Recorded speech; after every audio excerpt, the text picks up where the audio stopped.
Bonjour, je suis Paola Palmero, je suis sculptrice et je vais vous montrer une technique pour vider un modelage. Voici deux modelages terminés, ils sont déjà cuits et avant cuisson et avant séchage, ils ont été vidés. Vidés par l'intérieur pour enlever un maximum de terre, pour enlever un maximum de risque de bulles d'air.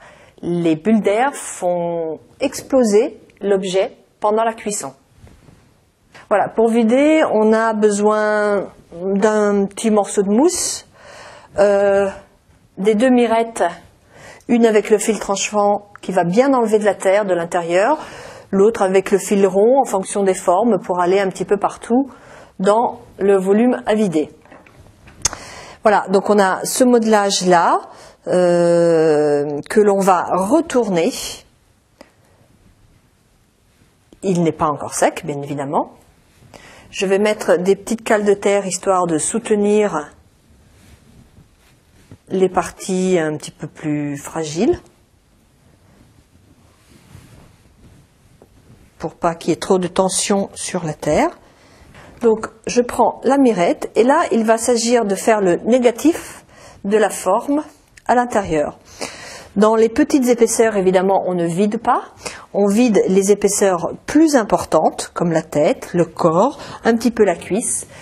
On vide pour enlever un maximum de terre, pour enlever un maximum de bulles d'air. Et on essaye de suivre la forme, en grattant comme ça, en ayant toujours la main de l'autre côté pour bien sentir l'épaisseur et pour ne pas passer à travers. Si toutefois on passe à travers, on peut toujours reboucher avec de la terre est encore humide. Donc tout est possible.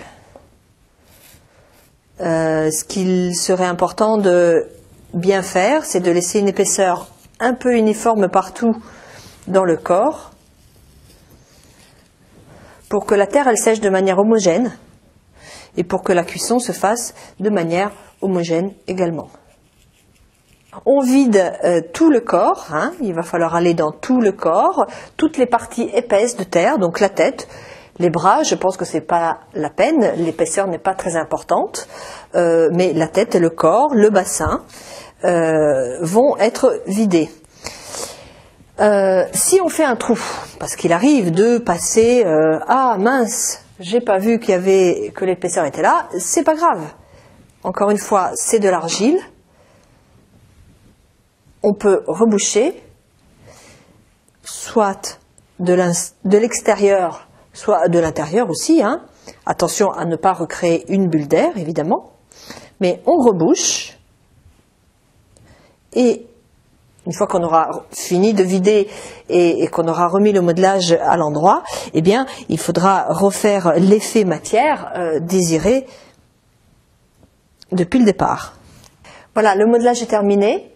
Il est vide. Il peut aller au séchage tranquillement avant la cuisson. J'espère que vous pourrez maintenant, en vidant, finaliser vos projets. Merci, au revoir.